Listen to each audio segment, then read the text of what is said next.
I learned how to put my my voice recorder in dark mode, so now I'm living life crazy. Ooh, fancy. I'm living my life. Yeah, seriously. Um, Welcome back, guys. are you ready? Yeah, I'm ready. Cool. Welcome back, everyone, Yeah, welcome back. to Plato and This Aristotle. is the Plato and Aristotle podcast. Do talk things. We talk. We talk sometimes. Talk featuring Plato and We want Aristotle. to fly all our fans out to Amsterdam. We got a good hotel. We got a good hotel that we can scream at you in. Okay, there we go. Boy. Please check out. We have a TikTok. Yeah, check out the TikTok. Check out the YouTube. Both of those are at Plato and Aristotle Pod. Also, email us if you want to with any inquiries or just anything you want us to talk about. Any comments you have. Plato and Aristotle Pod at gmail.com. I think that's it. Yeah. Should we get into it? Yeah, I think that's it. Sure. This is the tipsy episode. So, I haven't told you that. tipsy. I've been talking. We've been. Are you drunk? A little bit.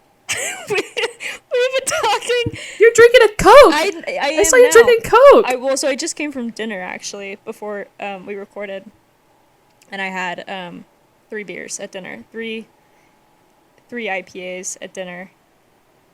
So Gross. I know, but I'm chilling. Like I'm not doing bad, but this is the tipsy episode for me, a little bit.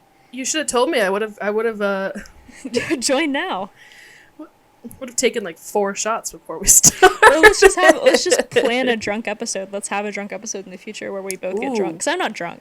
I'm just a little bit good. tipsy. That's good. Yeah. So yeah. No, we do should. a drunk episode. We should do that. That would be funny. Yeah, also, this is not important, but I want to make note of it at the beginning of the episode, which is that Aristotle works so hard to edit all of our TikToks, so please go watch them. They're so funny. I've been cracking up. She's been churning them out. They've been so fucking funny, truly. What I will say is, thank you so much. The only thing I don't like about us having edited shortened clips of the podcast has nothing to do with the editing. The editing is hilarious. It makes me look 20 times funnier than I've ever been, ever, which I appreciate. But I hate listening to myself talk because I just realized how fucking slow and airhead I sound when I'm trying to, come to a conclusion. I sound so fucking stupid, so I'm gonna make an actual genuine effort to not do that, because I noticed that when I'm talking on the podcast, I'll do this thing where I'll be like, what am I trying to say? And then I'll pause and I'll think for a really long time, and I sound dumb as fuck, so I'm not doing that anymore.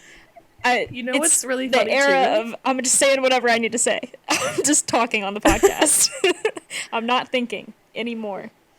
What's funny about that too is I edit them down. I know you do. I'm sure you do, which is why I was like watching the clips recently. I've been like, Jesus, dude, there's no way. I know you're cutting them down, and I still sound like it's taking me so long to form a thought, because it is. Because I don't think any other time in my life ever, except for when we're recording the podcast, is the only time I'm ever having to have coherent, like, long thoughts. Anything else is like so short, like instant gratification thought process. And I'm not speaking to people outside of the podcast. I mean, that's not true. I am, but not thoughtful conversation. So I'm going to do better at that. I was like, I got to start journaling or going outside. I need to do something. Expelling the extra. Just thinking. Well, I think part of it too is like we're thinking through also like bits. Yeah, that's true. But this is just how we speak to each other. It takes us like it takes us every time we record this, we sit here for like 3 hours. That's true. And we're not even doing anything like specific to like for the like an hour and a half of it is us clicking a button and recording this, and the other hour and a half is us just continuing to speak to each other. Oh yeah. I think we talked for a half hour while I was eating my dinner when you were just now talking about Death Note just now. I've noticed that too. Like when I plan it in my day, I'm like, oh, I'm gonna plan out like the hour and a half or whatever. Yeah. Like I think like at least 2 hours, and then it turns into 3 hours. Yeah. I think every time. There was one day where I checked our little thing on here. We were there for like 4.5 hours. Yeah, we talked for a long time. This is what I was saying when I sent you that tweet that was like, I missed last week when we were close. Like, I missed last week when I talked to you nonstop for 4 hours straight. I want to give a shout out with since you mentioned microphone. Death Note. We don't have to dwell on it because we did talk about Death Note for like 30 minutes before even starting the episode. But I want to shout out a different podcast that I've been listening to. I recently finished watching Death Note, I guess for the first time ever. I thought I'd seen it before. Clearly I haven't because I didn't remember so much of the plot. So I just remember, I just finished Death Note legitimately. Super good, loved it, recommend, please watch, whatever. I don't care about anime, like not in a hateful way. I just don't. It's never been my thing. But I love Death Note. And I finished it, and because I have an obsessive personality, first of all, I went to the website, of course, and second of all, I went to Spotify and I said, who is talking about this in depth, breaking down plot and character devices? I need to know. And I found... Oh, I thought you meant for, like, character playlists on Spotify. Oh, no, I do like those as well. I haven't been listening to any, I will say. But I thought you meant, like, L while he's standing in the rain. No, those like those that are kind there. Of a vibe. Those do exist. I have not been indulging in those as much as I would otherwise like to do, but I do enjoy those. And my example would be that I do have 2 Girl with the Dragon Tattoo playlists saved that are Lisbeth specific. So I've been listening to those, but her coding mix. Yeah, exactly.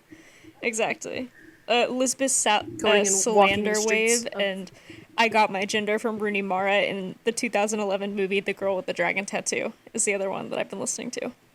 That's pretty good. Perfect. That's the title of my memoir. Me too. That's funny. It's Your memoir, actually. A joint memoir. So Plato and Aristotle write a memoir. Anyways, I've been listening to this podcast that is literally just plot synopsis, but also it breaks down like plot devices, and it is helpful because like a little bit of it too is the person who does this podcast, she reflects on like, oh, this minor thing that happened maybe didn't resonate with like Western audiences because it's designed to be more impactful for like Japanese readers or viewers because of whatever. Anyways, so she reads through the manga, it's not even about the anime, it's about the manga, which same difference when Death Note is the one you're reading, but it's called I'll Take a Death Note and Read It. I don't know, it's pretty good. I will say I don't think it's like that popular. It has 35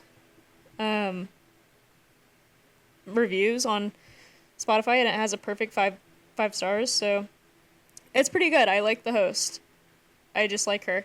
And I think that what's funny is she just did an episode on there's a point in the plot, spoiler, sorry, but there's a point in the plot where Light like releases the Death Note. He like releases ownership, and when you do that, you forget, like you lose all your memories of the Death Note. So he doesn't even know that he ever was killing people with the Death Note. He doesn't know about the Death Note. He doesn't know anything. He's basically, for all intents and purposes, totally innocent because he's completely ignorant of all of his prior actions. So when he's in that phase, there's a plot point where he gets handcuffed to L, the lead investigator, and they spend 24 hours a day together for like 3 months or something crazy to prove his innocence because he has no time to be by himself and scheme is the idea. So he's constantly under surveillance. There's no time for him to be doing whatever. So as you can imagine, there's bukus of content about this on the website. And also, she, in her podcast, she was like, I wasn't planning to address shipping on my podcast. Wasn't planning to? I wasn't going to address shipping on my podcast, but when handcuffs are involved, investigative journalism. She was like, when handcuffs are involved, that's like an implicitly super sexual thing. Sure. Even when it's not, whatever. Like, that's obviously a super common plot device or like innuendo to get the point across that this is a sexual whatever without having to face censorship or like being super explicit. So she was like, there's definitely some sexual tension, for sure. And to that I would say, yeah, there is. So I just like her podcast, and I think that everyone should listen because she does a good job of breaking it down into digestible pieces, and it's just a good podcast. She has good commentary. I like it. It's a good post game. Yeah. So, and it's not that long either. It's only like she has an episode. Post-gaming Death Note. Well, I also post-gamed it with a movie, which we can talk about if you want, but or I thought you were still watching that show. That Japanese. Yeah, I sort of am. I'm gonna be honest. It's moving a little slow for me, so I kind of fell off. But I did legitimately post-game Death Note, not by my choice, by my parents' choice, with Entrapment. Entrapment is a 1999 film with Sean Connery and Catherine. Piece of cinema. Catherine, is it Zeta or Zeta? Catherine. I think it's Zeta. Catherine Zeta-Jones, right? Yep. Yep. And you don't really need to know that much about this movie because it doesn't matter because it actually fucking sucked and was super bad. But all you need to know is that in the movie, canonically, Sean Connery is like 70 and Catherine Zeta-Jones is like 16. She's not. That's not true. She's like 25 or something. I don't know. She's like 25, and they're romantically and sexually involved. Hey, what? And nobody questions it. Like, nobody is like, this is kind of weird.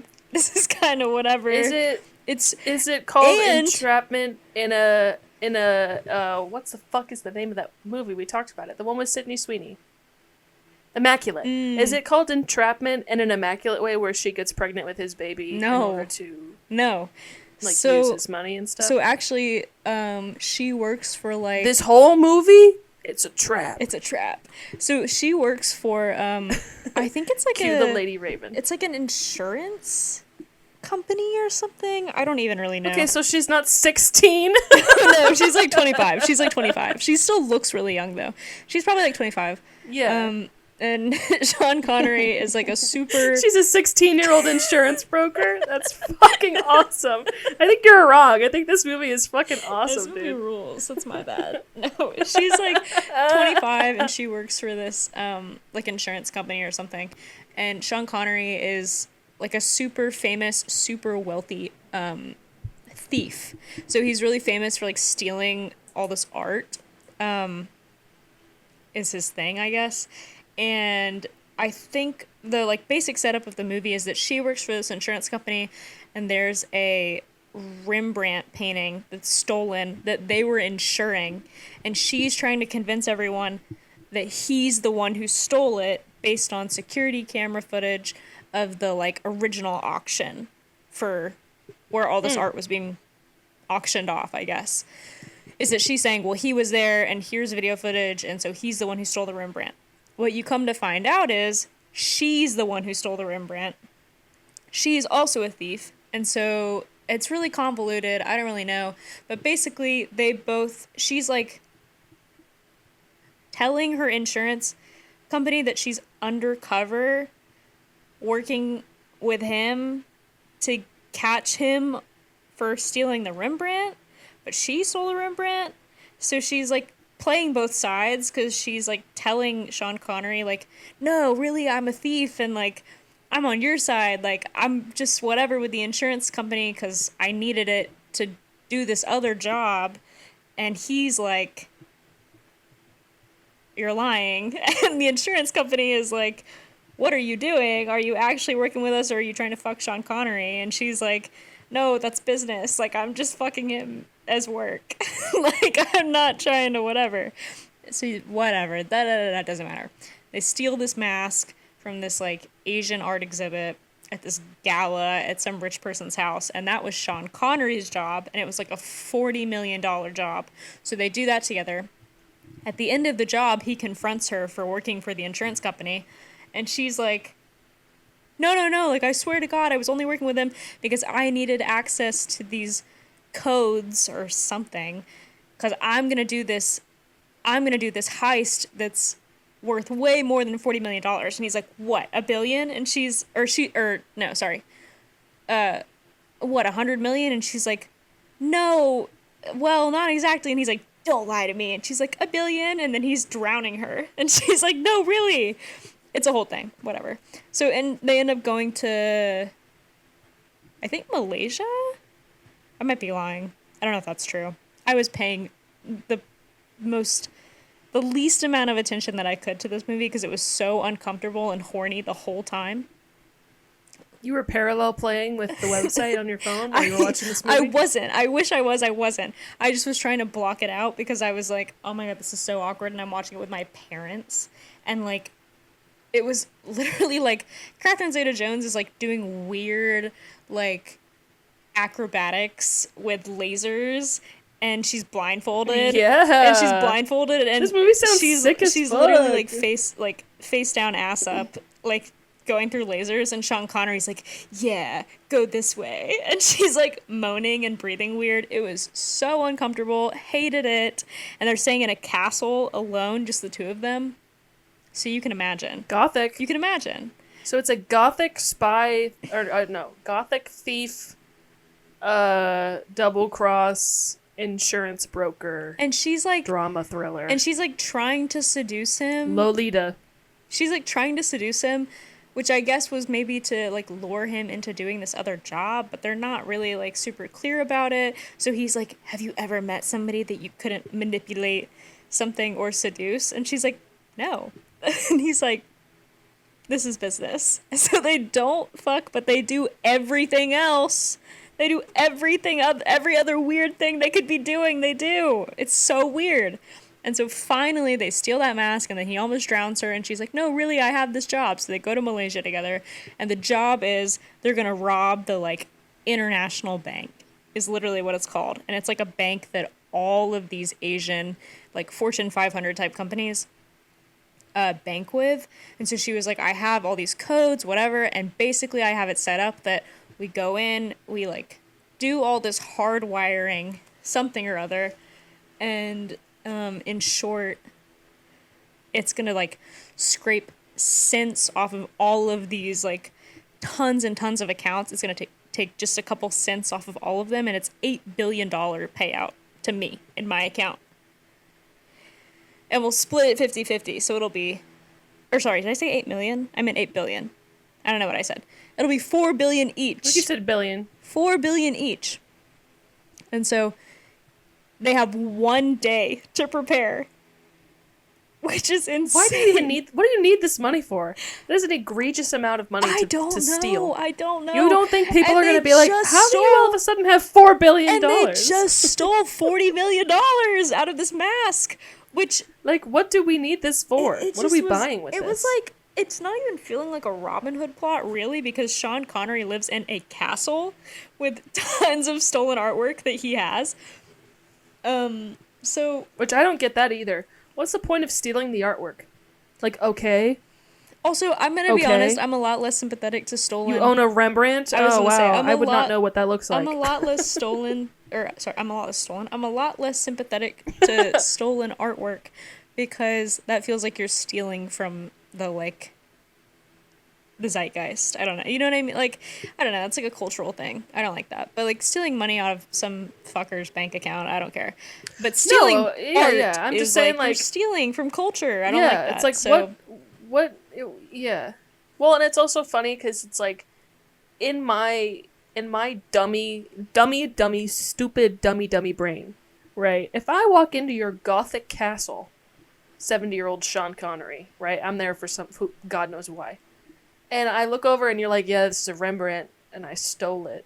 That is so unimpressive to me. And they even regardless of, like, I'm not uncomfortable, but, like, I stealing any sort of art or any sort of cultural whatever is always like, you're a fucking piece of shit. Yeah. But that is so not impressive to me either, because I'm also trying to think on the spot of, like, what would be impressive, like, to have stolen. And it's like, tell me you have, like, a doom buggy from the Haunted Mansion that you stole. And I'm gonna go, what the fuck? Like, tell me you have BTS's outfits from the Black Swan music video, and I'm gonna be like, no way, dude, how'd you get that shit? Wait, what?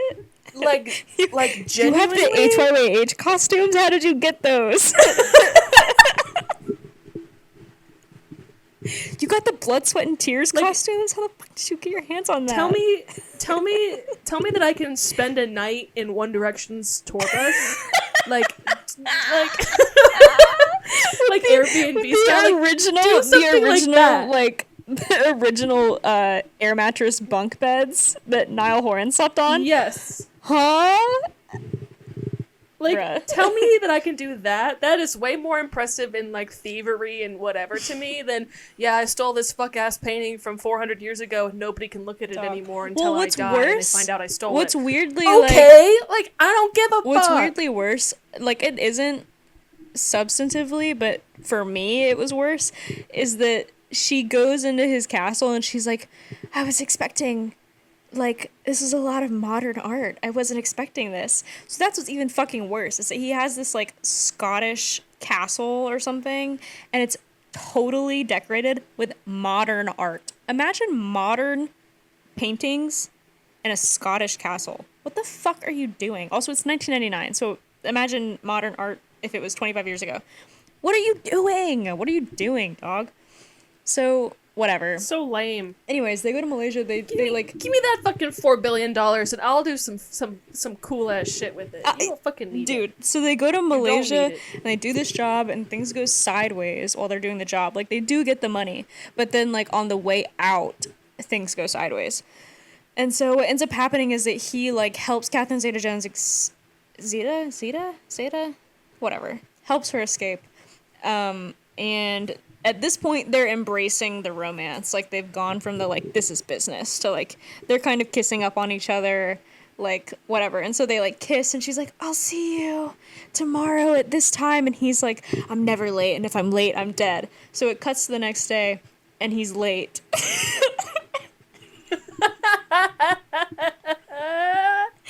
Is he standing in the rain and they end up being handcuffed together and they're cleaning each other's feet? I was waiting for it. And so she's like, uh-oh. Because he's like 5 minutes late. So she's like, oh my God. Anyways, turns out he ratted her out to the FBI.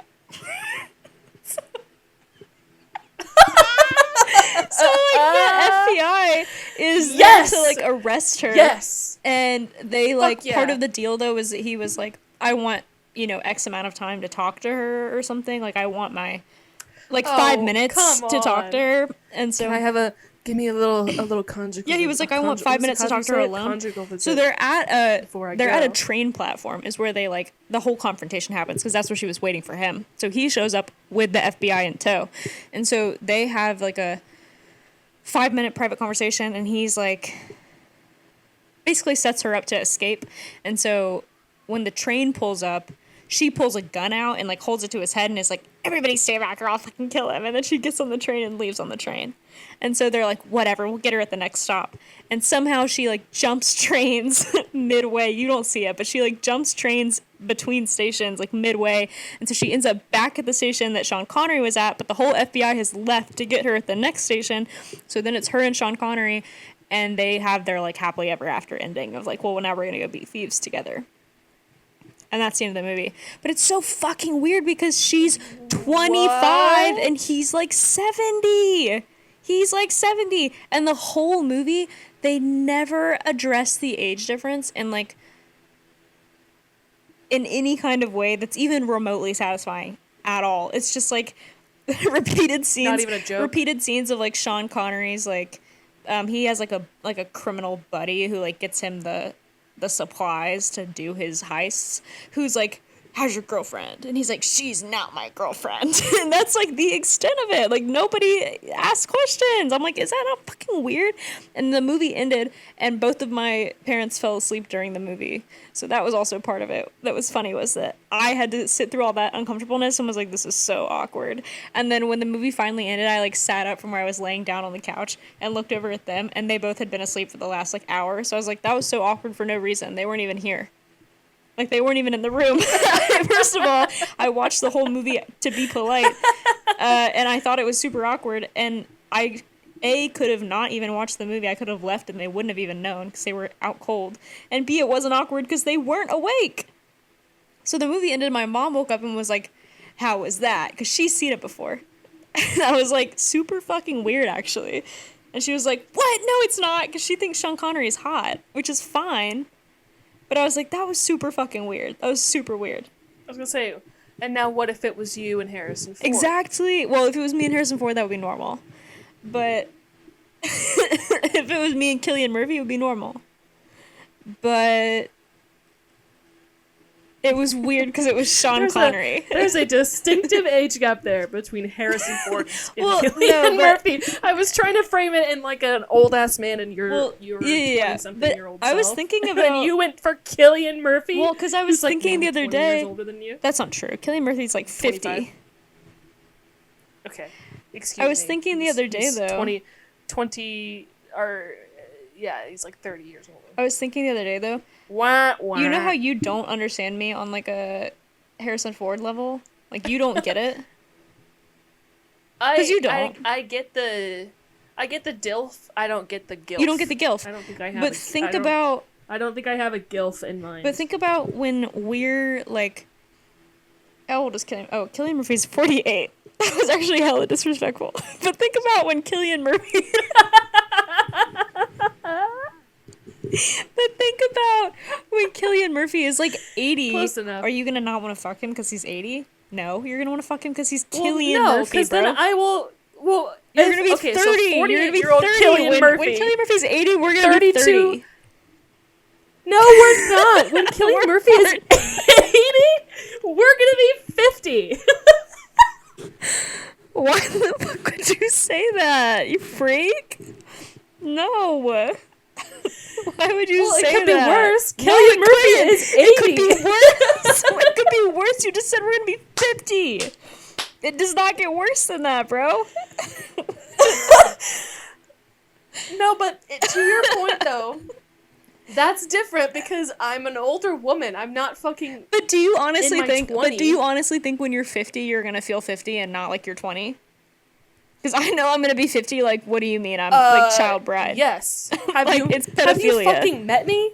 That's true. I've been 35 my entire fucking life. That's actually true. But I'm gonna be 50 and I'm gonna be like, if anything, I can't have sex with Cillian Murphy when he's 80 and I'm 50 because that's like pedophilia. Like, it's not gonna fly. I won't be 50. Well, I won't be 50 because that won't be happening. I'll be dead.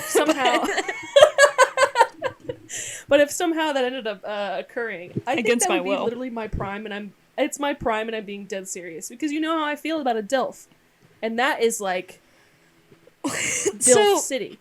But at that point, because the best DILFs, you're a MILF. Don't date. Even if you don't have kids, you're a MILF. Yeah, exactly. You want that? And the best DILFs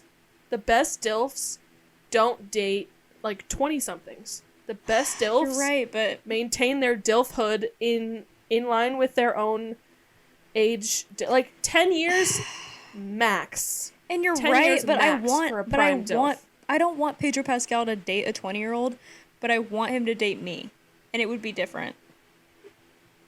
Well, that's what everybody says. I know. that's has 100% always been the bit. I got a TikTok about that the other day where this girl was like, ugh, like watching like if Pedro Pascal was or like Leonardo DiCaprio, fucking disgusting. Ew, why are you dating 25-year-olds? Ugh. And then it's like, but if they dated me, he starts to date me, and then it's like, ooh, no, that's actually just sexy. Beautiful. That's true love. It's true love. Yeah, you guys would never get it. You just hate. So, speaking of like younger, older, whatever going on. Okay. Can I can I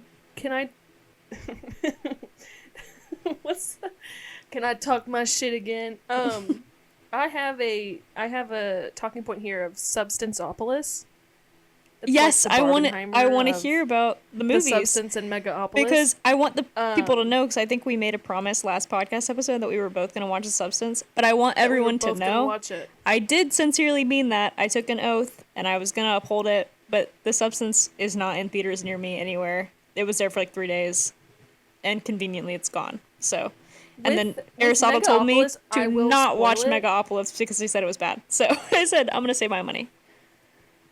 Who told you that? You. You told me it wasn't good. Oh, Megaopolis. Sorry, I heard the substance. No, Megaopolis. I figured I would save my money for a different podcast relevant movie because I will go see something else. There you go. I'm not going to see that. There you go. Well, you can see Joker. We have to watch Joker. Oh yeah. Hello. But I need the plot synopses of Substance and is it Megaopolis? Yeah. And I want Megaopolis. Okay, I want Megaopolis first. Substance. Megaopolis first. Yeah. So I'm calling it Substanceopolis in a Barbenheimer way because I truly felt while watching Megaopolis, I said, I can tell myself right now that the substance is going to be so much more satisfying to me the way that, like, people kept joking about how, like, Barbie's for the girls and Oppenheimer's for the boys, unless you're the two of us, in which that is reversed, and that Oppenheimer was specifically made for the two of us. But, with this one, it was like, no, this is genuinely, like, Megaopolis, the running theme is, like, power, right? Mm-hmm. And that is fucking hilarious. And it's sci-fi, right? Of the amount of, It's a sci-fi movie, right? That's what it's like a listed bit. At, like, I think. It's a blend of, Coppola put in, like, it's supposed to be Rome mixed with New York. Can we give us... So the city is called New Rome. Can we give a, not spoiler for the movie, but a spoiler for your identity? I was gonna say, do you want me to talk about my shit? I did a casting call for Megaopolis where I got to meet Prince. Just a quick little interjection. I did a casting call where I got to meet Francis Ford Coppola for this fucking movie, and I only did it to meet him. I'm not an actor. And I'm so glad that I wasn't cast. Because holy fucking shit. You didn't want this to be your debut? This movie was a trip. I mean, honestly, what a way to start. But that's the theme of Megaopolis is like power, and it's supposed to be Rome meets New York. Now, I pride myself on being a Percy Jackson girl. Yeah, it's Gotham City, but I don't know if you've been seeing these memes where it's lit like Spy Kids 3. No, I haven't seen any. I've seen nothing about Megaopolis until you told me you were going to see it, and I said, "Oh wait, I've heard of this movie." I haven't heard jack shit about it besides that. Literally nothing. I'm going to send you some tweets, but when I tell you it is lit like Spy Kids 3D... So it's ugly, too. Like, on top of being a bad 100%. Movie, it looks bad? Oh, it's fucking... Yeah. I mean, there's parts of it that are, like, pretty, because it's, like, you know, a professional movie and all that. Like, the lighting isn't terrible for some scenes. It actually works a little bit. But, holy shit, like... Hold on, I liked a bunch of tweets about the substance, and I have to scroll through them. Which I'm so excited to get to, because I fucking love that movie. I'm excited to hear about it. Let me send you the one of Megaopolis. Hold on. This is what the movie looked like the entire time. So, again, Megaopolis is about power, right? So, Adam Driver plays Caesar. All the characters are named after characters, real people, from, like, Roman myths and Roman history and Roman this and Roman that. That's what it fucking looked like. This fucking. I just got the tweet from Aristotle about that. Looks like garbage, dude. And so Adam Driver plays Caesar Catalina, who's an architect who created this new element or like building material called megalo something. That's why it's called Megaopolis. Because he wants to build a new city out of this material. And I was like, oh, but it takes like the first fucking hour of this movie for you to understand just that basic premise. Like, it's so hard to piece together. It's like Beetlejuice. It was so hard for me to piece together. It's like a 3-hour movie too, isn't it? What the fuck? Yes. Like, what the fuck is going on? So that's the first hour. Okay. So Adam Driver is Caesar. And then you have his rival Cicero, you know, classic, who is Giancarlo Esposito, who's the mayor of New Rome. So, in Batman terms, Caesar Catalina is Batman. Okay. And Cicero is Harvey Dent. Okay. In like that kind of terminology way. And then Cicero, the mayor, has a daughter named Julia. Julius, Caesar. So they get together. So Julia and Caesar get together. And her father is like, what the fuck? Like, I'm trying to build a casino, and he wants to build, like, basically Central Park. Wait, so kind of what it's they're not, getting at. but why is it sort of giving the Romeo and Juliet 1996?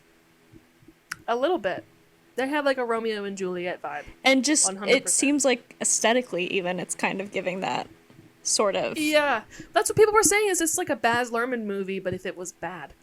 Okay. And I'm like, yeah. Okay, so an accurate if it was read. written like shit.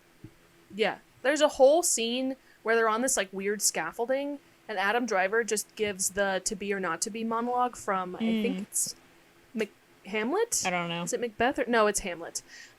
He does that whole monologue, and it's like, oh, this was what you wrote for, like, I'm not kidding, the entire monologue, and all the characters are just reacting to it.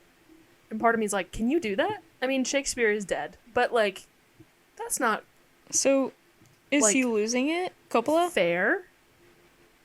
Well, he is fucking like, Because he's old as hell, ancient. right? Yeah. Like, So prehistoric. maybe. Yeah, he's getting Jurassic. So that is the main conflict. Is Adam Driver wants to build this like utopia Central Park Okay. in the middle of the city, and the mayor is like no, and then he fucks the mayor's daughter and gets her pregnant. What? That's crazy. So they have a kid, and the mayor's like fuck. God damn it! Now I'm forever tied to this fucking asshole. I can't get my casino. So they're having this little kerfuffle. When I tell you, I was gobsmacked in the theater about this certain point. So, Adam Driver's uncle is John Voight. Are you familiar with John Voight? What else has he been in? He was in Holes. Okay. He's Angelina Jolie's father, by the way. I mean, I know Holes, but... I learned that recently. I said, what the fuck? Look up Jon Voight. Voight. He's Angelina Jolie's father. He's a raging fucking conservative asshole Republican bullshit whatever. He's a Trumpy like none other, and he's just kind of like the worst person to like be in this kind of like role in this movie, and I'll explain. I recognize him. But are you I don't getting really familiar with him? I mean, yeah, I he's in recognize National him. Treasure. Yeah. Yeah. Yeah. So Oh, he's the main dad thing in to know about him National is he's Treasure, just right? Yeah. Correct? The main thing to remember about him is that he's just an asshole. Okay.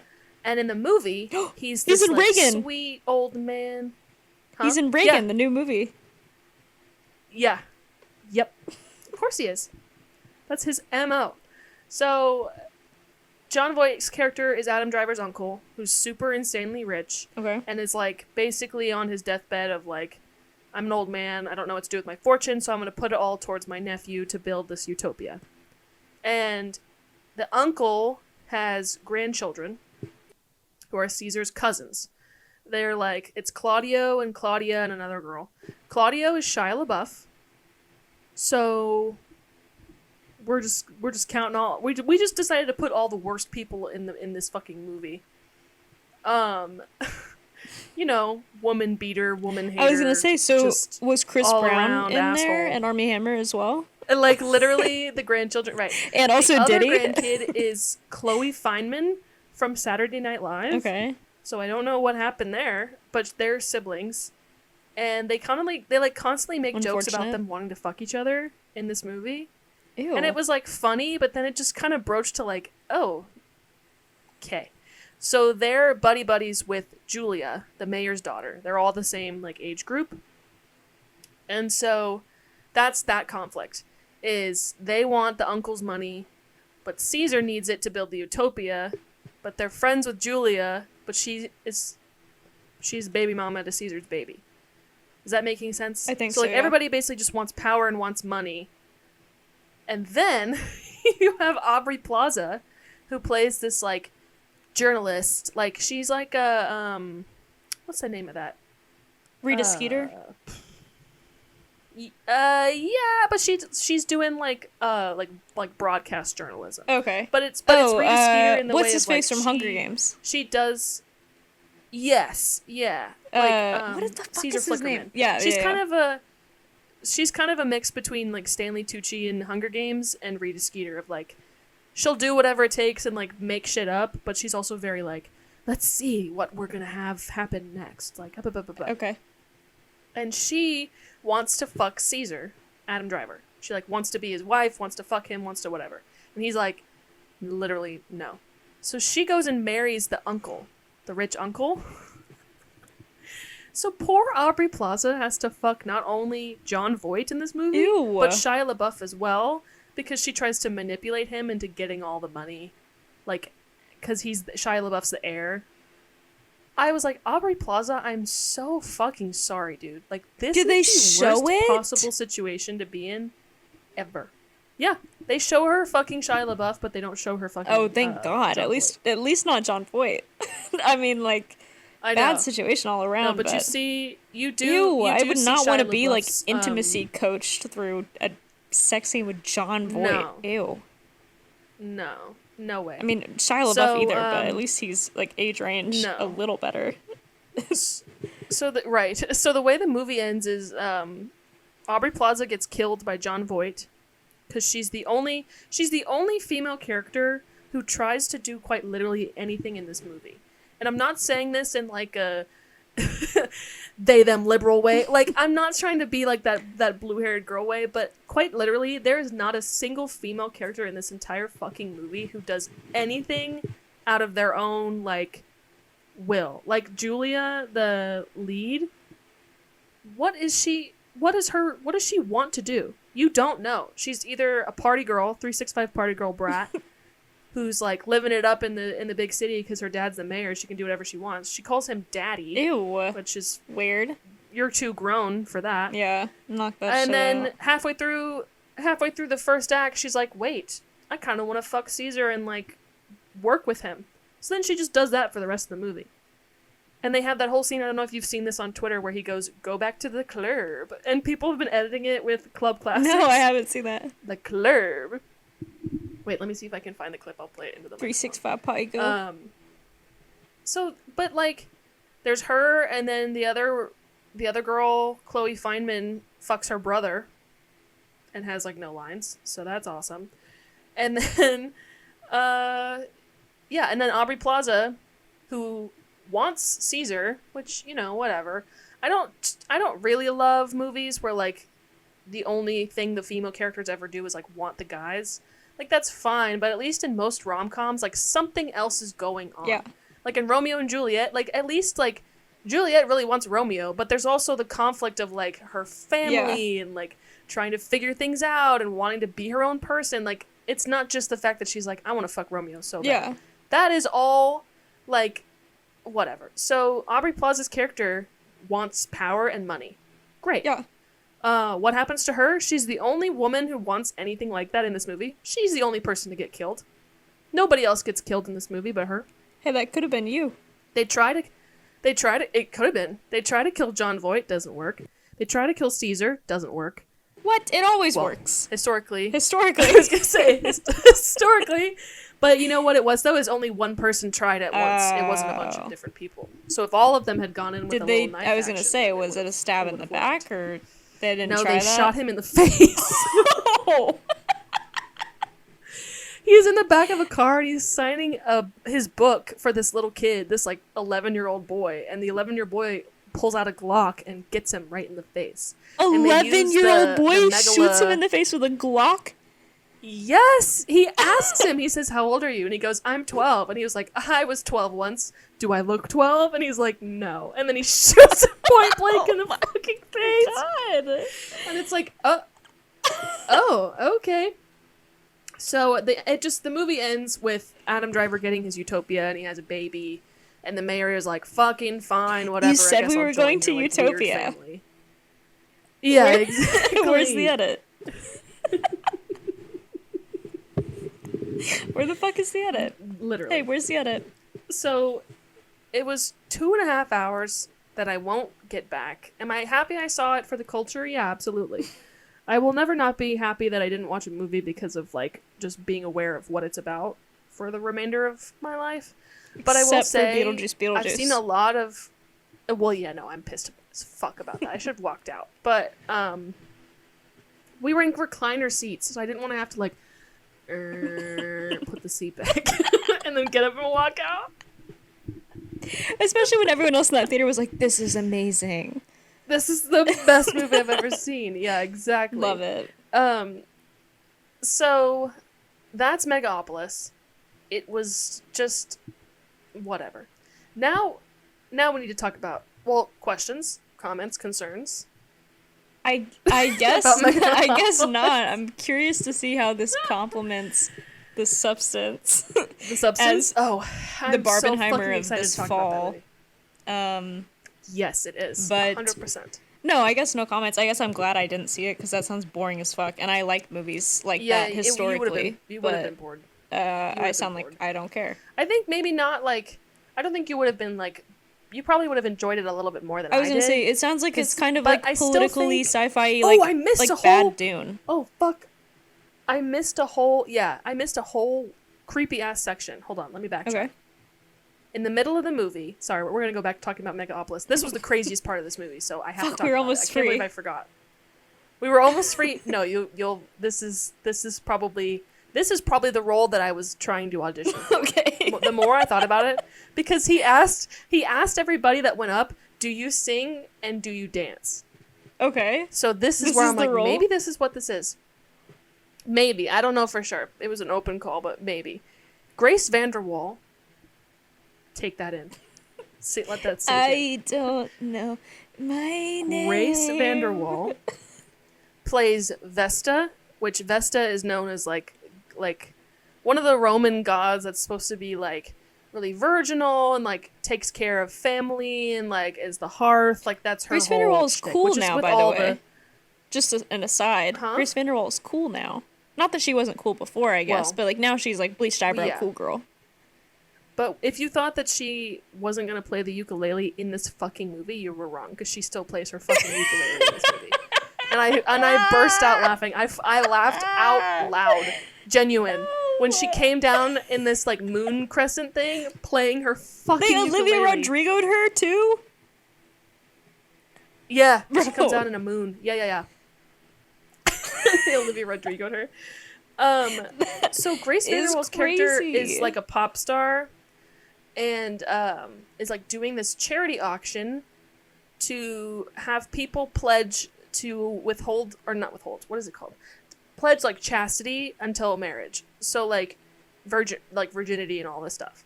And she's supposed to be this like 16-year-old virgin pop star who's like, I'm saving myself for marriage. She's doing the Jonas Brothers of it all, where they like, you remember when they got those pledge? The like purity rings too. Rings? Yeah. The purity rings. Purity rings. And they were trying to tell everybody, like, don't fucking kiss each other. Like, that's crazy. So she's basically doing the Jonas Brothers. Okay. So she performs this whole number about, like, I don't even remember what the song's about. But it's, like, 3 minutes of the movie is this fucking song. People is it giving the end of that Euphoria episode where, what's his face is being weird and singing for, like, Dominic Fike 6 minutes? Fucking singing for half the episode, and we were all like, what? Yeah, and this is in like the middle of the movie too, so you're like, is it almost over? No, it's very far from being over. And Shia LaBeouf's character is like, I'm about to ruin her career because I can, and because I want to. I wasn't 100% sure who the other person is in this video, but Shia LaBeouf basically like gives this hard drive to the workers for this concert thing. They're in the Coliseum, actually, by the way. I should have mentioned that because it's fucking Roman New York bullshit. So I was waiting for like a lion to pop out. So Madison Square Garden, but that didn't happen. Yeah, yeah, basically. And so this video shows her fucking a guy. I think it's supposed to be Caesar, but it doesn't really look like him. But I think maybe it was supposed to be him. And she's supposed to be 16. And I think it's a video of her fucking Caesar. And so, oh my not god, only is everybody her like, Catherine Zeta-Jones, like, Sean Connery arc, literally. What? Literally. This is the Lolita episode. But, no, get this fucking bullshit, okay? So, she's supposed to be 16, so it's like, first of all, everybody's all pissed off because they just pledged all this money for her to save her virginity for marriage. And for them to do it too, I guess. I think it's just for her to save it. And they pledged like $1 billion, like a lot of fucking money. the $1 billion that they're all gonna split halfway from Malaysia and steal. And then Julia, the lead, investigates this, right? Because she's like, Caesar would never fuck a 16-year-old. Caesar would never fuck a 16-year-old. So she goes to like somewhere and gets this poor girl's gets Grace Vanderwaal's birth certificate, and Grace Vanderwaal is 23. So then this lead character tries to tell everybody like she's 23. She was legal when they they fucked, and they arrest him obviously because they're like, hey, if that video is even remotely recent, that's still her as a 15, 16-year-old. So the lead's trying to tell everybody like, no, she's 23. Like, so it comes out that she's actually 23, and they drop the charges against Caesar. And when I tell you, I was sitting there and I was just like, what the fuck is this movie? Like, not only are we incorporating like a virginal plot, but like you're saying fuck you to that like virginal woman because she fucked some guy and whatever. But then you made it weird because you were trying to tell everybody that she was young. And then you made it even weirder because you had your other female lead be like, he would never fuck a little kid. She's 23. She's the goddamn liar. Again, not in a liberal way. But what are we doing? Like, it felt like a satire. But it wasn't supposed to be satire. It felt like an SNL sketch, you know, where they're like, she's 16. You know, like all this, like, whatever. Is that making any sense at all? No, it is. Or am I just No, it is. It just, I'm a little bit like, or my wheels are like turning my because hair that's is slowly turning weird. blue. Like, yeah, no, it is. I guess I'm like, I mean, I didn't see the movie, so I can't really comment, but my general question, based on having just received the plot synopsis, is what did that have to do to further the larger plot? Like, why? Genuinely, Nothing? it doesn't do a goddamn thing. Because I like, no, not in a liberal, like, blue-haired girl way. Shout out to the liberal blue-haired girls listening, by the way, because I know you are. Yeah, we actually support you guys. but no, not in that way, but like, at the same time, what did that have to do to further the plot? It doesn't do anything, and it still doesn't add any sort of fucking characterization to the lead character. And it furthers that another female character is doing fucking nothing but being a virgin, and then oops, she's not a virgin, she fucked the main guy, and now her life is over. And then they never talk about her again.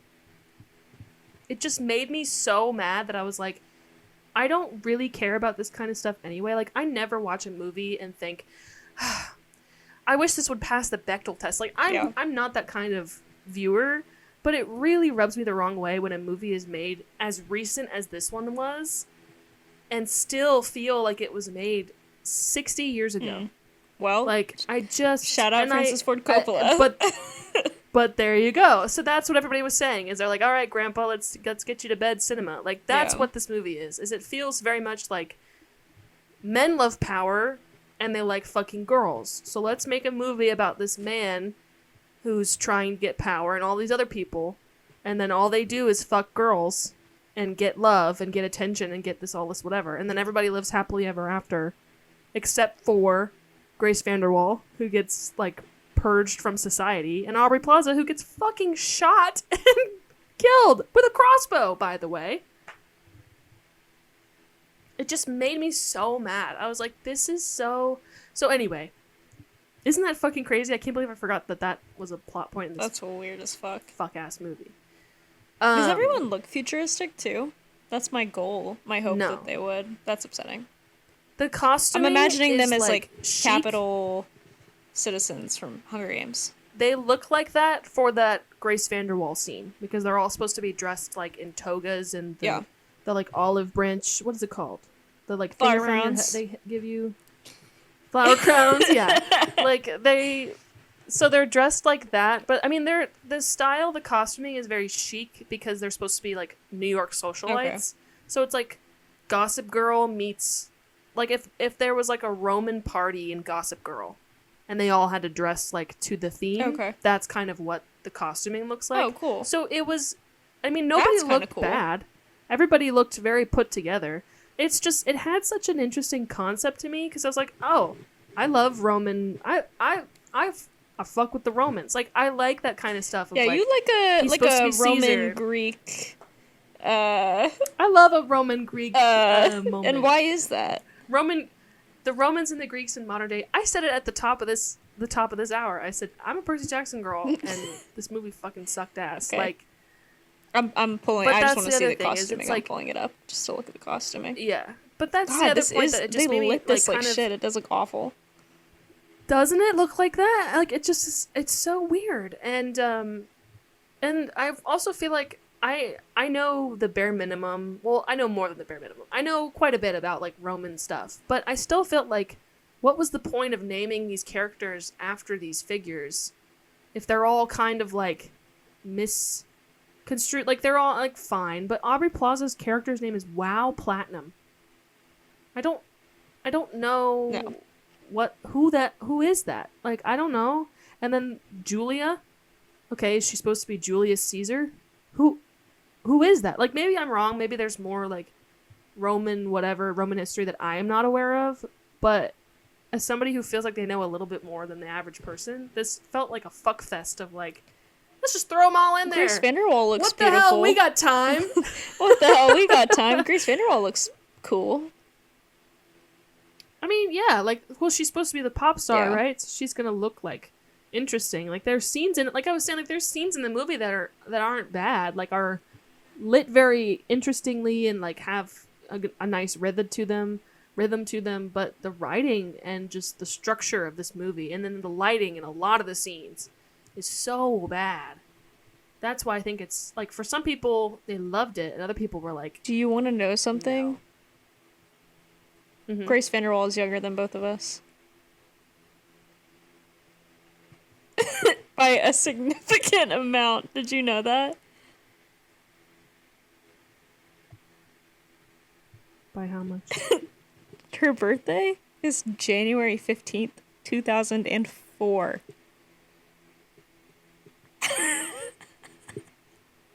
Sorry, that's just jarring. That was just a... God damn it. Like...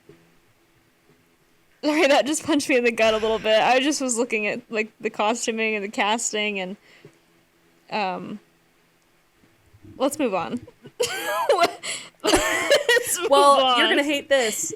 Let's move on to the substance. Yeah, let's move on to the substance. Yeah. Wait, actually, perfect segue, because this encapsulates exactly what I've been talking about, which is Megaopolis is all about fucking women and getting pussy and getting power. Like, that's the vibe, right? Mm-hmm. The substance is, like, beyond. Oh my god, I love this movie. Substance is about Demi Moore's character is an aging Hollywood, she's like a Jane Fonda type, like she's doing the workouts. Okay. She's got like a workout show. And obviously Demi Moore is like middle-aged. Yeah. Like she's like maybe in her late 50s, I think, in this movie probably. And she gets pushed out of her show by Dennis Quaid, who he was Reagan in Reagan. Mm-hmm. Dennis Quaid plays like your typical like TV producer asshole who's like, you're too old, so he pushes her out.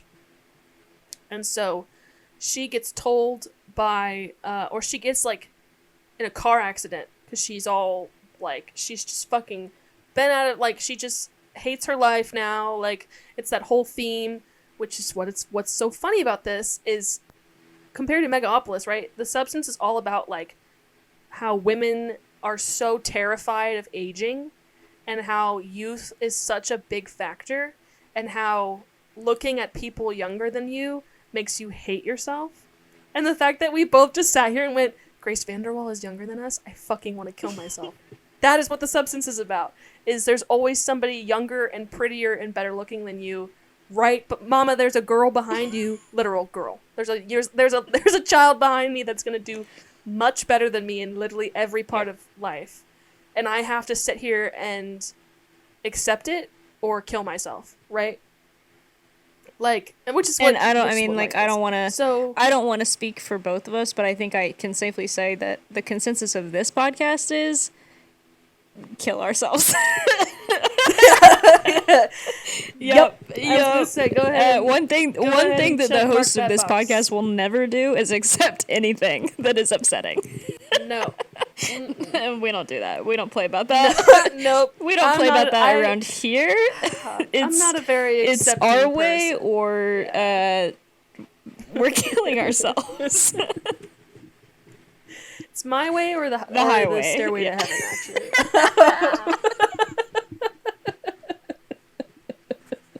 It's my way or it's hydroplaning on the highway. Literally. It's over. Yeah. It's over. So she goes to the doctor. The nurse is like, it's like if Lucky Blue Smith was your nurse. Is this nurse? He is like beautiful, but like a little scary. Wait, I have a prediction before you continue.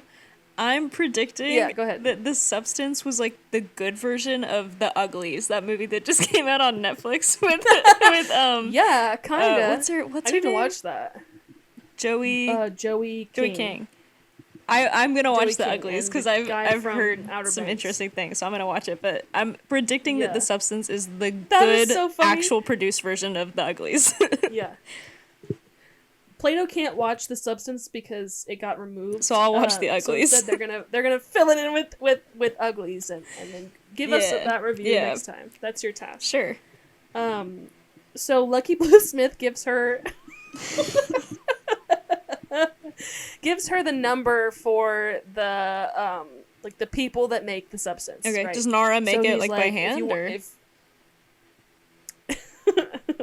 Does Nara make it like by hand, like from scratch? Yeah, exactly. Actually, yeah, it's Nara Smith behind. They actually don't show you like the people who make it. Like it's just a voice on the other end of this phone call. So it's Nara Smith actually, who makes it. So he gives her the number. She molds it over, calls a number, has to go like pick it up in this lockbox. So this movie is very much like if the substance was like some sort of if it's like heroin or meth, or it's like a hardcore drug, like do you know what I'm trying to say? Like it's an allusion to it being like it's this like a substance abuse is kind of the way that this is formed. Are they trying to like allude to like Ozempic? Probably in a way, but I think this is more so like hardcore drugs. Okay. Because I don't know if you can truly get addicted to Ozempic like in the way you would to like heroin. Yeah. Maybe you can. I don't know. But it's kind of like that, where it's like if Ozempic had a little bit more of an addictive thing to it. Okay, I'm there. The meth of Ozempic. The Ozempic of meth. Yeah. Sorry. Breaking Bad Ozempic. Right. So she mulls it over, she decides to do it. And then it starts to turn into the picture of Dorian Gray. Or portrait of Dorian Gray. I don't forget what it's, but you're familiar. And this is what made me like love this movie. Is I love like body horror stuff anyway, because The Thing is one of my favorite movies. But this movie truly is like, it's about like substance abuse. Like you can read between the lines of what they're trying to say. And so she's got this huge portrait of herself in her like apartment, and she starts like beating the shit out of it. And it just is so good. So wait. Then she has to take. Well, I don't want to interrupt you if it's gonna come up, but I'll go fast. I want spoilers about like what was so visually gross about this movie, because everybody was saying like, oh my god, that movie was so gross in a good way, which is why I was a little bit like not scared to see it, but a little bit, because I don't mind gore. Yeah, I don't think you. But like, yeah, I'm on the fence about like some body horror stuff is kind of like ooh to me. Yeah, but I'll watch it either way eventually.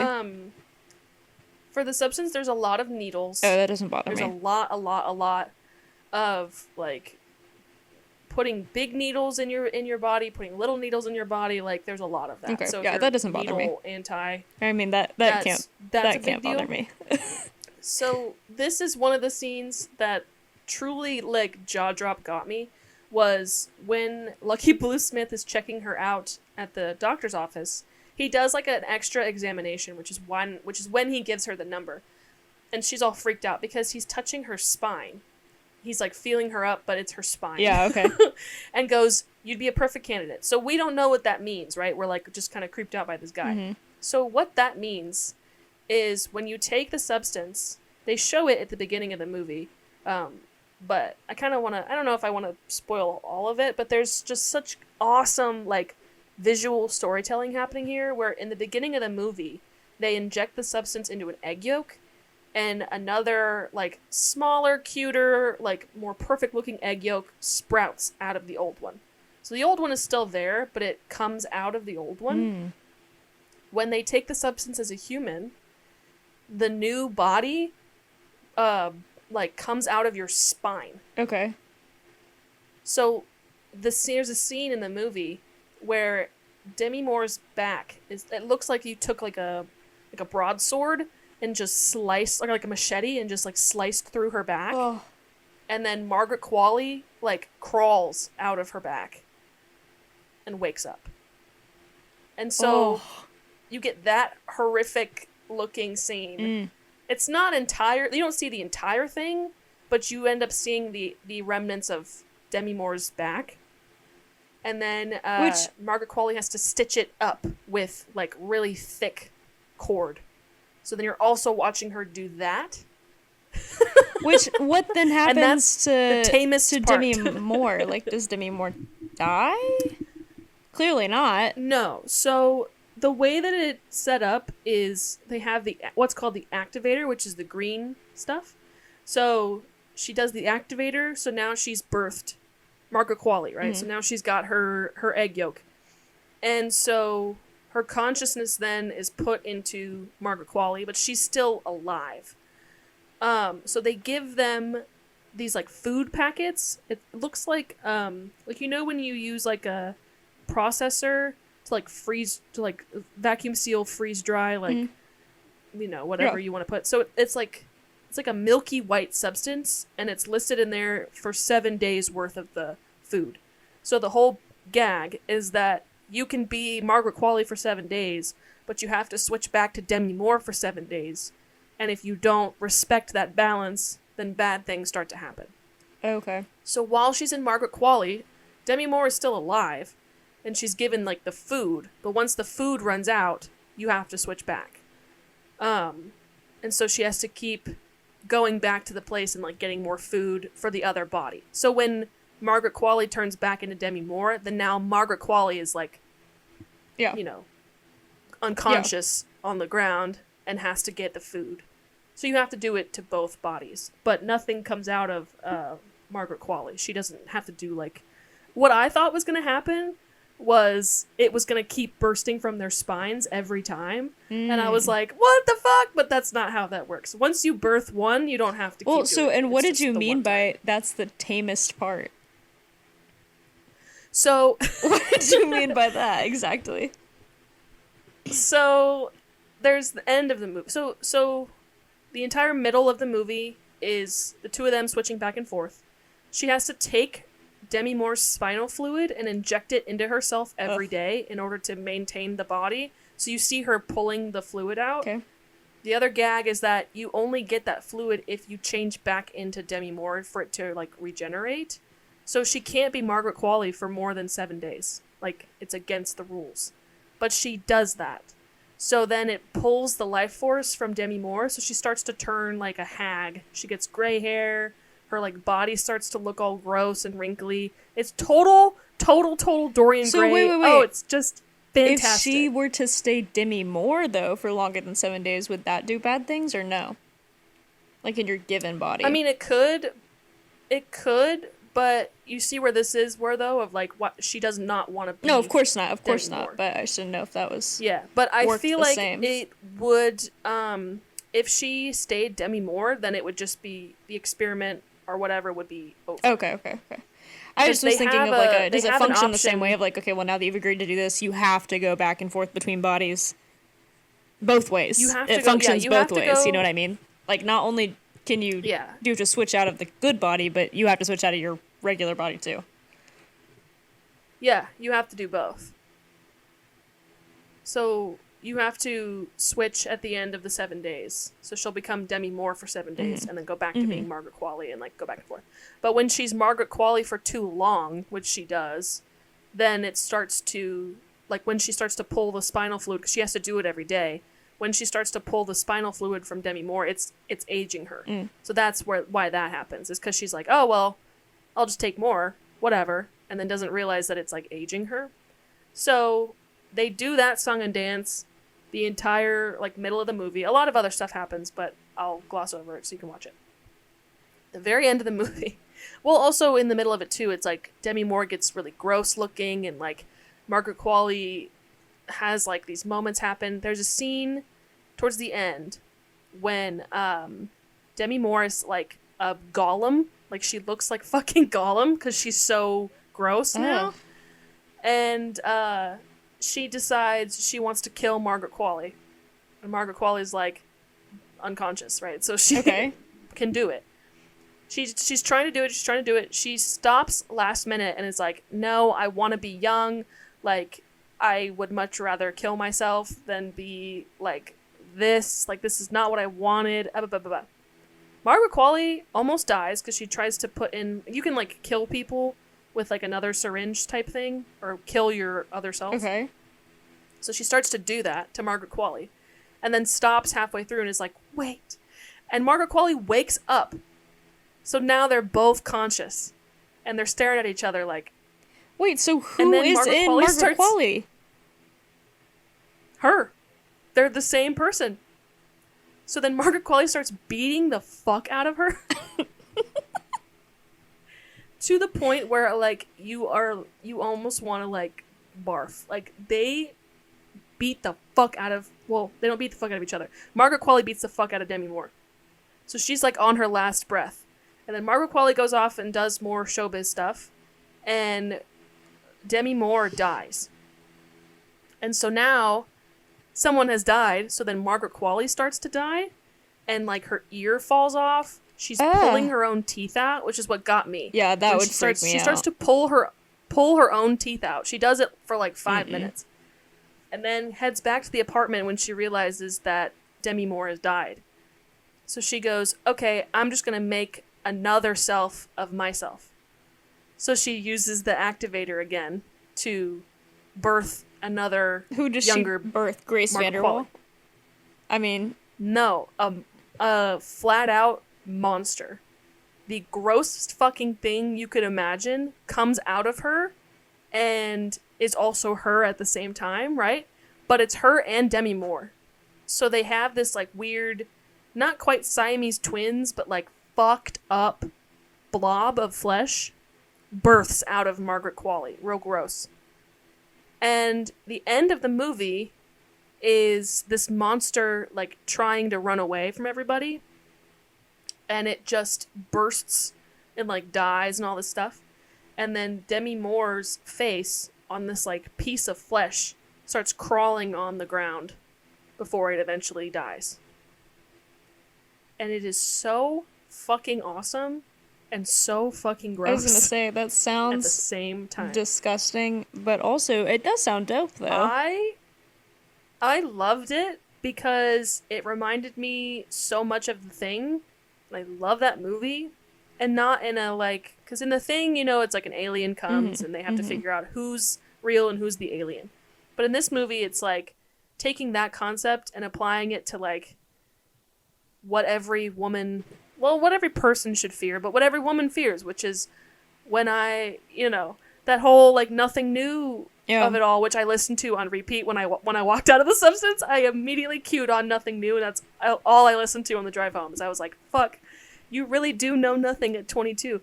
But it's true of, like, the fear of, well, I'm old and I know way too much now about, like, all this stuff, and I'm not pretty and I'm not young and I'm not whatever anymore, and nobody wants to be around me, nobody wants to look at me, like, I suck, like, I'm awful.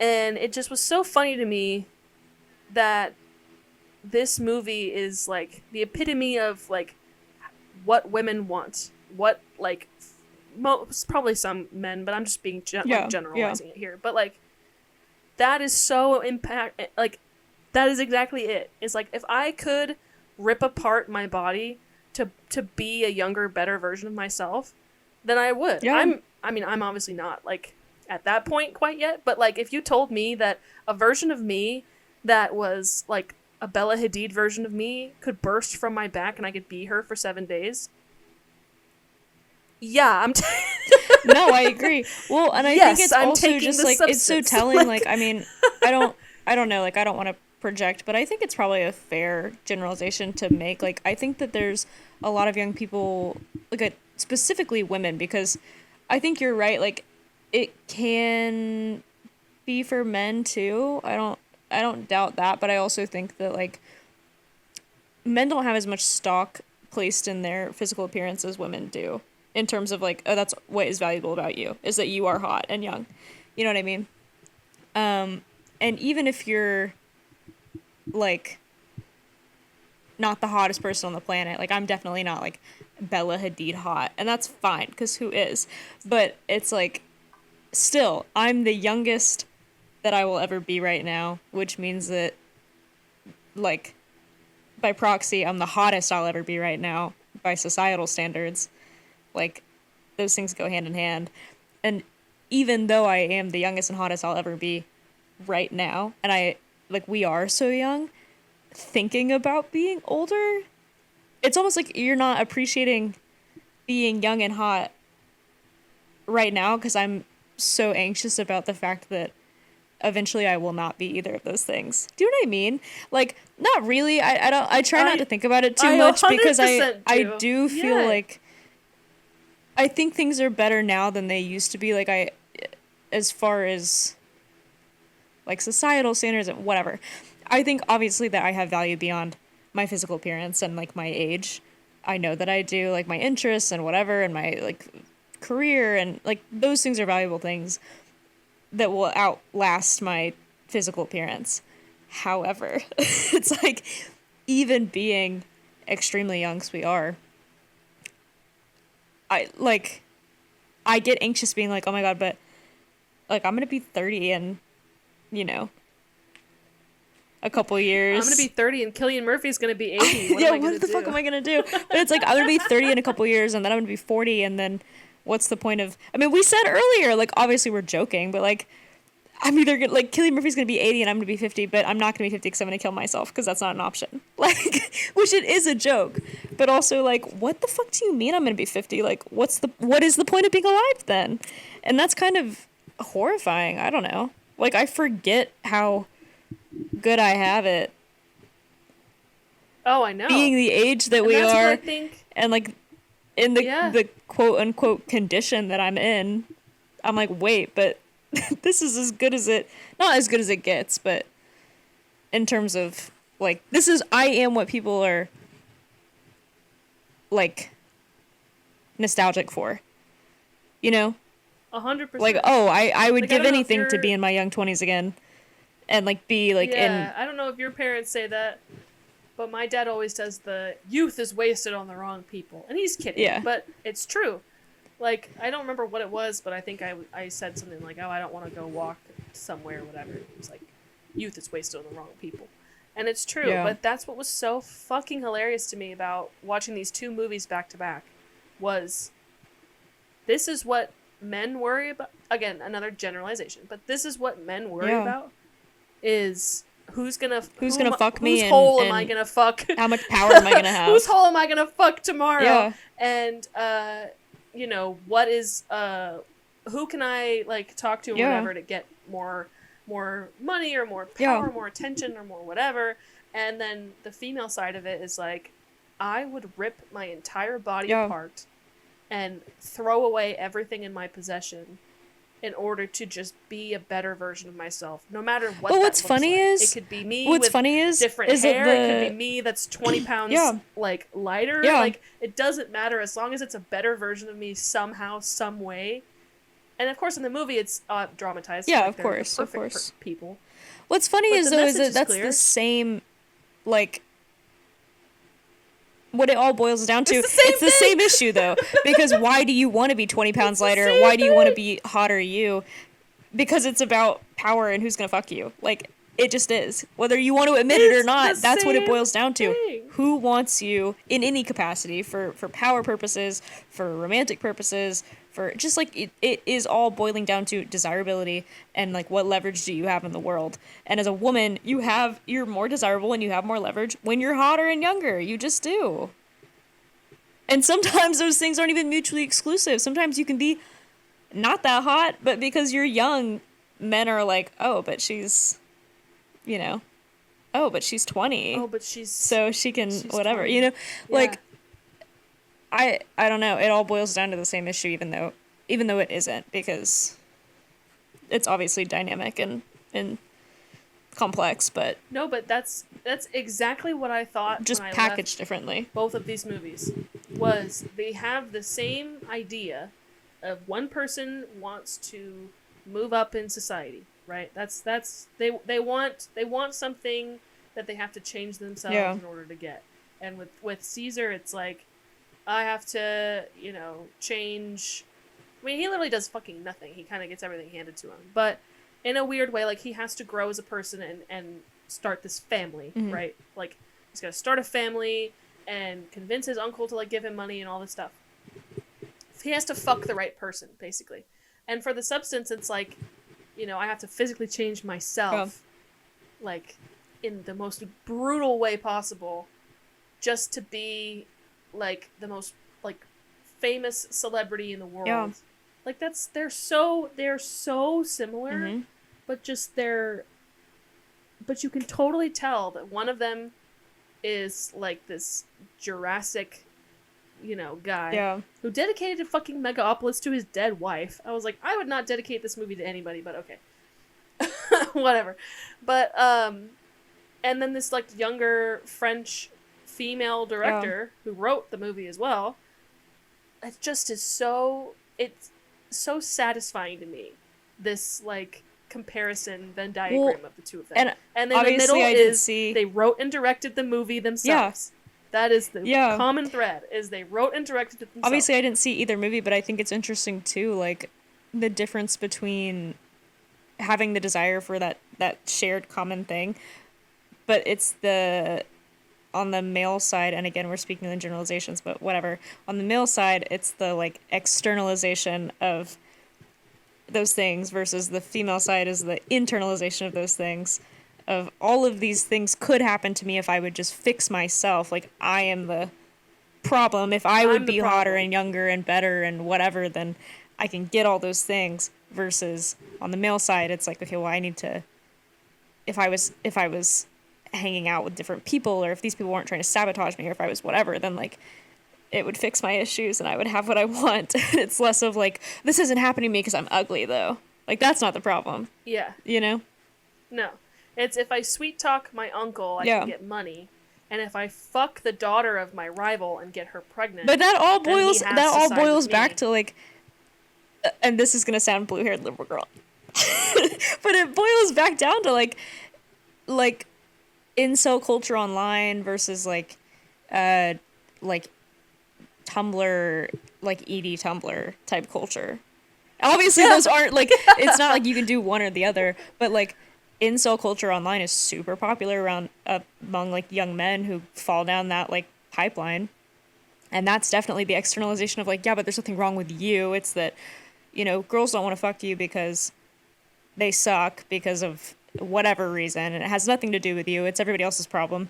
Versus, like, ED Tumblr is like, well, nothing tastes as good as skinny feels, and, all of your problems would be solved if you could always, what is it, the American Psycho quote, which is a oxymoron that I'm saying it's a girl thing, but you know what I mean. Better. You'd always look better, be thinner, like something like that. It's like, yes. You know what I mean, though? It's like your problems would be fixed so if you were skinnier, because if you were skinnier, then you would, by proxy, be hotter, and that's, like, solves your issues. You make a beautiful point, and I want to further it by saying that American Psycho is in the center of this Venn diagram. It is. Megaopolis. Because he has Psycho. Both. He has the internalized, like, not self-hatred, but it in the way he does hate but himself. he does, and it's in the way that he, like, even though he has too much ego to say that he hates himself, but it's in the way that he takes care of himself that you see the, like, female perspective of that, of, like, I'm gonna wake up every morning and do 100 crunches, and I'm gonna do my, like, sheet mask, and I'm gonna do my Facial. my 10-step skincare routine in the shower, and I'm gonna do whatever, and all these things, and I'm wearing these super nice clothes, and da-da-da-da.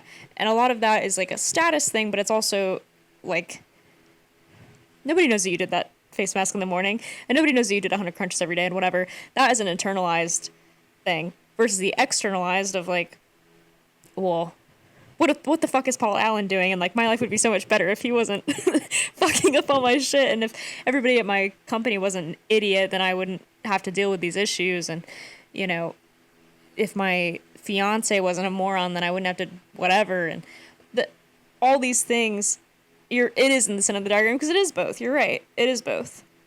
It's like, I hate myself, and I'm doing all this stuff to make myself better than everyone else around me and make myself the best version of myself. But also, the reason my life sucks and the reason I have to be the way that I am, and I have to, like, in his case, be a killer and whatever, is because everyone else is miserable. Yeah. So. It's just, and that's, well, now it's making me, I mean, we already both are, clearly, because we can talk about it ad nauseum, love American Psycho. Yeah, of course. But it makes me love it even more because that is also a movie directed by a woman and based off of a book written, like, it just... Yeah.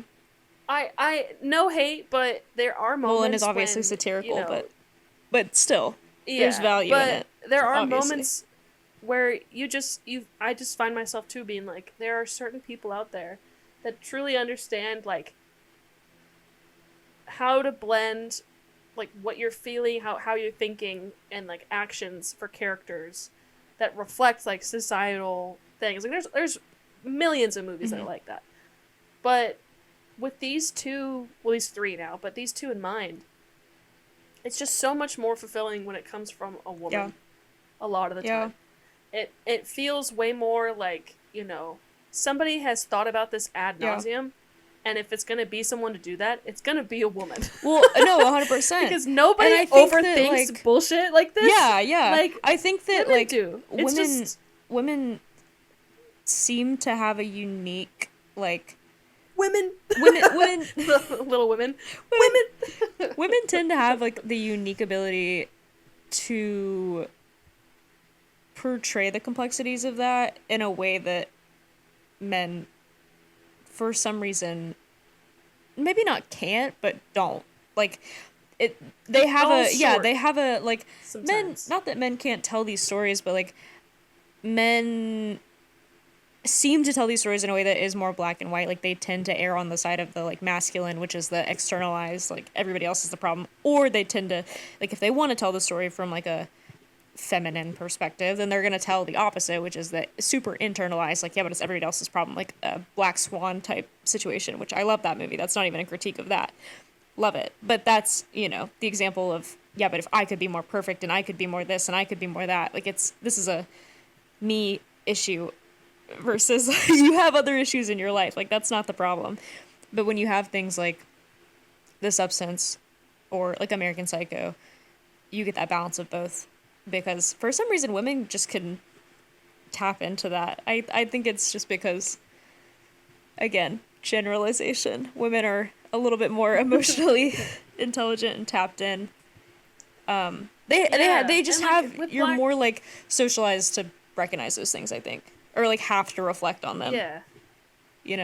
Yeah, and, like, with Black Swan, it's interesting, too, because that one is Darren Aronofsky, and while it's awesome in, like, she clearly has, the, like, mental of, like, oh, fuck. Yeah. It still is, like you're saying, though, it still is very point blank, like, she's only eating the grapefruits in the morning, and, like, obsessive artist, like, he said I was perfect, like, and then Winona Ryder's character, did you suck his cock? I fucking love that part of that movie.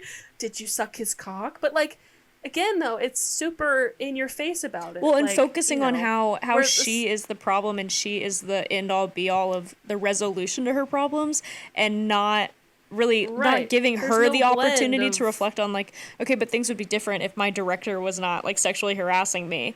or if you're not really even having the opportunity to reflect on the complexities of life and how all of these things, like, it is your interactions with other people and the way that you take care of yourself. Obviously, it's not just like, yeah, but if I eat grapefruit every morning and I keep doing what he says I need to do, then it'll be perfect. Dance for hours and hours and hours. Yeah, it's like, that's not, everything's fine. It doesn't matter, obviously, because you did that and you still were not perfect. Yeah. Like, you were, but you weren't. Character. Like, she's not really doing anything to help her situation. She just kind of is along for the ride. And I get it, because she's obsessed with being both swans and being perfect, but with the substance, it's like she's also obsessed with being perfect. Yeah.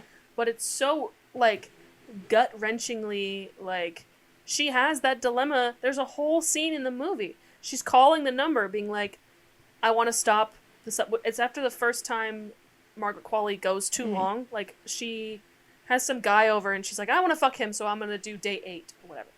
And Demi Moore's finger turns, like dies, basically. Like, the nail comes off, like that kind of whole gross thing. So she calls a number, and she's like, I want to stop. And the person on the phone is like, okay, but it's you. So just stop. Like, don't think of her. You can't think of her as another person. That's you. Mm-hmm. It's you. So if you want to stop, then stop. And she's like, okay, well, then I don't want to stop because I trust myself. Yeah. So it's so perfect in that whole dilemma of, like, I'm not going to go too far. I trust myself. That you don't really get from Black Swan, because it's and also, I'm just going to push myself to do exactly. And the difference, too, and, like again, I'll just push myself. Love Black Swan. But Black Swan is so, overthinking of it, even in its, like, darkest moments, and what it still is beautiful. It's still, like, she still is, it's still Natalie Portman. Who is that? It's still Natalie Portman. It's still Natalie Portman. She's still beautiful.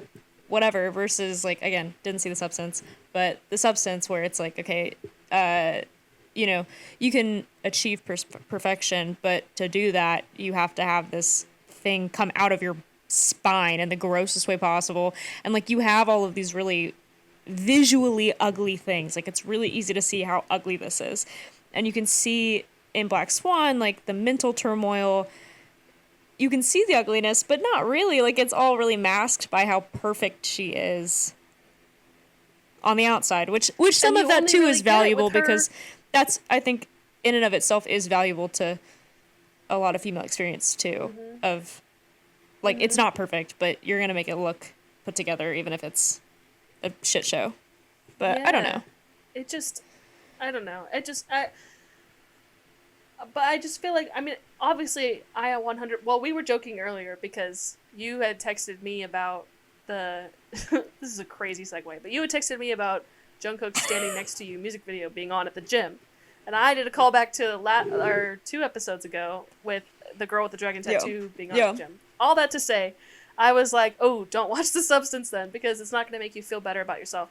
But in a way, it kind of is like, I don't know. It's one of those movies where it's like, well, Margaret Qualley obviously is gorgeous. Yeah. When you know, you know. When you know. But I left that movie feeling like, damn, I gotta start, like, looking better. Like, I gotta start doing stuff because I'm running out of time. But in the same vein, though, it's like, well, I mean, yeah, like, you're constantly running out of time. Mm-hmm. You only have a certain amount. So what are you going to do with it? And in a way, I think that's a good thing, though, because it's not like I was sitting here like, I'm going to not eat for 2 days. But, like, I'm more so thinking to myself, like, okay, I need to do this in a healthy way and, like, make myself feel better. And what's hilarious is I went to Target. I wanted to bring this up so I had points. I went to Target. I spent $150 at Target. Getting new makeup stuff, getting new, like, face stuff, because with my job I've been sweating a lot, so I'm getting a lot of, like, body acne from, like, all of that shit, so I needed it anyway. But I sat here, like, opened it all and sat on my bed and I went, damn. I birthed all of this out of my spine, for real. I bought white eyeliner because I was like, I'm gonna make, like, my eyes look bigger. Like, I was having a moment. But I didn't feel like I left that movie feeling like I just spent 2 hours on ED Tumblr. Like, I left that movie feeling like, okay, Like, I totally understand this message. So it's a tragedy. But now I feel like, you know, I have this youth, do something with it. Yeah. Because realistically in this movie, like, she got to be youthful twice, but you only get to do it once. So you might as well enjoy it because you're never going to be able to do it again. And I was like, ugh. And I think that's a fair thing to, like, say. Like, I think that you can, I mean, like I said, I think that a lot of people who are our age, and I'm sure this has been the case forever, but take that for granted because you're so worried about the fact that one day you will not be what you are right now, that you aren't even appreciating what you are right now because you're too busy freaking out about how it's temporary. But you can, there is a healthy way to, like, appreciate. When you have no money. No, of course. But even just, like, on the basic, like, you don't even have to, like, you don't, you know, there's nothing wrong with spending $150 at Target, but you don't have to spend $150 at Target to just be able to mentally, like, make the shift of, like, okay, but I am only as young as I am right now, and I am only as whatever as I am right now, so I should take care of myself at least, and, like, also start investing in your, like, physical health and, like, appearance and whatever, like, those are important things. Yeah, but exactly. Also start setting yourself up for success so that when you are 50, when you are 60, you're not like, damn, I fucking hate myself because I'm old and ugly now. And that was the only thing about myself that I had any value, and, like, any personal value and self-esteem and confidence was in the fact that I was young and hot. And now that I'm neither of those things, like, what's left? Like, invest in yourself in other, like, not to sound like fucking, I don't know, like Joe Rogan or, like, I don't know. You know what I mean, though? What's invest in yourself in other ways, that is the main though. takeaway from, like, be cool. From the movie. If you're worried, if you're freaking out about how you're not going to be young forever, who gives a fuck? Nobody's young forever. Nobody has ever been young forever. Even celebrities who are on Ozempic. Except for BTS. Except for BTS, that's different. But except for... who is BTS, by the way? But like, celebrities even who are on Ozempic or whatever, like, it doesn't matter. You're not going to be young forever. So do other shit. Like, be cool. Be cool. And there's not an objective, like, I'm not saying everybody should go, you know, like, be a DJ and be Charlie XCX and whatever. Like, that's not the point. But do shit that you think is cool and just invest in interests and hobbies so that you're not a fucking loser. Or, like, invest in like, having some kind of education, whether you're educating yourself by just, like, reading, or if you can afford to go to school, or if you can whatever, like, invest in a career, like, a cool job, like, do shit with your life, because you're losing the physical of your youth and hotness, but you're losing it physically, but you're losing that time, and that's what's more important than anything. Is just, you're gonna be old. That's inevitable. It doesn't matter what you do. It doesn't matter how good you take care of yourself. You're still going to be fucking old. Even 50-year-olds who take impeccable care of themselves are still 50-year-olds when they're sitting next to 20-year-olds. It doesn't matter. So you can be the hottest 50-year-old around. That's great. You're still fucking ugly when you're sitting next to a lineup of 20-year-olds. So do other shit so that you don't hate yourself. And one thing that I think has stuck with me, I guess, a lot longer than I think she probably intended it to.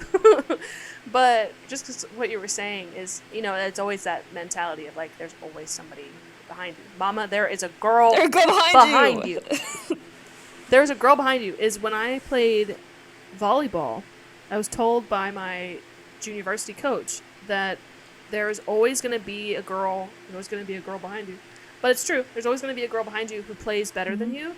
So start playing better now, because you're replaceable. Yeah.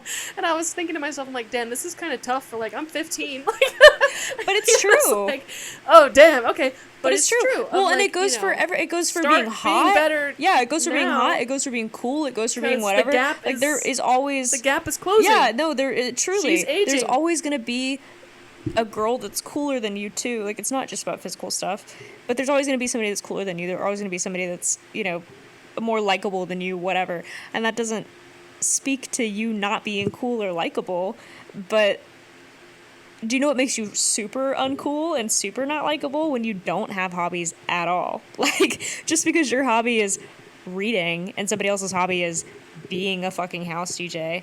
Like, is that probably a little bit cooler than reading? Yeah, but if you actually care about the thing that you care about and you invest time in it and you're doing it for yourself, then it is cool and it holds up and you have something that is going to outlast your youth. Like, that's not... Yeah. I don't know. But it's such a fun thing, I think, to talk about because it's so universal, at least for us. Oh, yeah, we talk about this all the time. And that's why we constantly... I'm going to put us on blast. Probably, like, every 6th conversation we have is like, damn, I can't believe that it doesn't matter how hard I try, I will never be Jungkook from BTS physically. Or spiritually or mentally, but especially not physically. It's impossible in a lot of ways. It's not happening. It's impossible, and then I saw the TV glow way. It's impossible in the substance way. It's impossible. It's impossible. If I took the substance, I would birth Jungkook out of my back. And then I would. That's what I was gonna say. That's what the last thing I was gonna say was.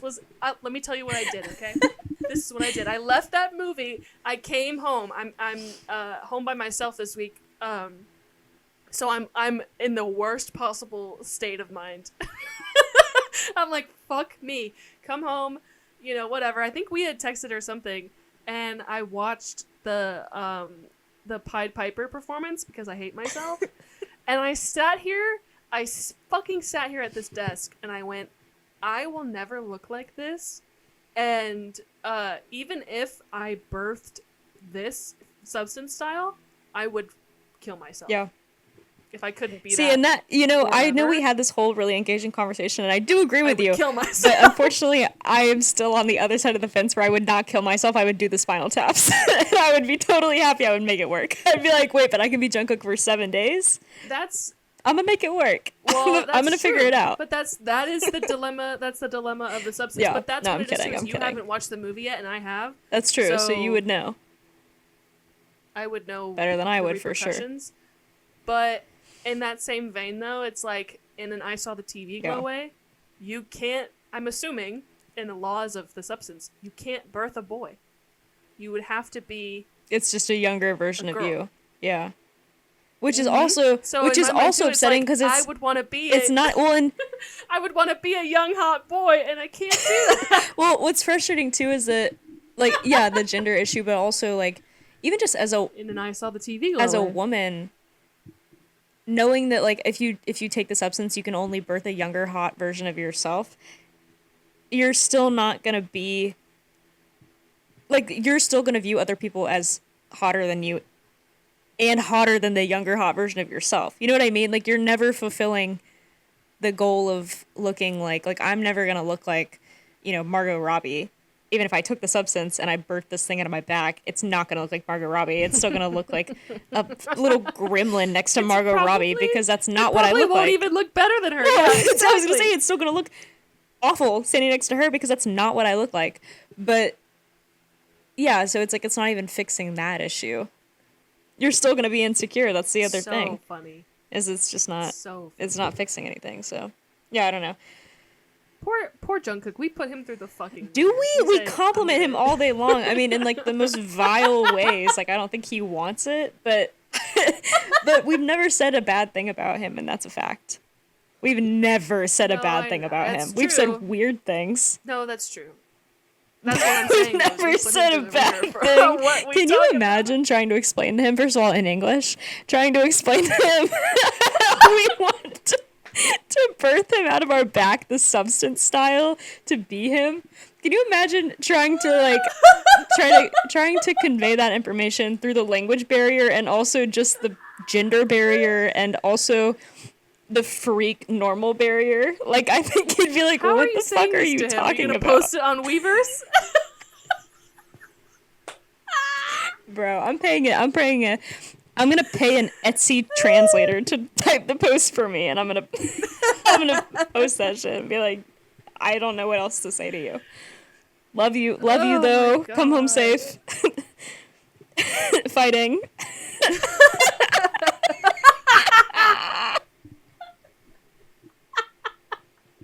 Standing next to you. That's going on the TikTok. That's going on the TikTok for sure. Ooh, standing in the fire next to you. Kiss. Finger heart. Dude. Oh man, I think that's about let's it. let's go ahead and wrap it up. Let's end it there. Oh, while we still can. It. God man. damn. Well, thank you so much for listening. Yeah, thanks for listening. I think what's funny is we got a comment on our TikTok the other day, or yesterday, that was like, "What's the vibe of this podcast? Like, just silly vibes." Fuck no. The theme. What was the fucking theme of this episode? This was just the movie hour. Is... And you know what I just honestly thought about, and I won't get into it because we truly do not have the time. But I watched another movie this week, which all I'll say is I watched The Platform, which came out like 5 years ago, but the second one is coming out.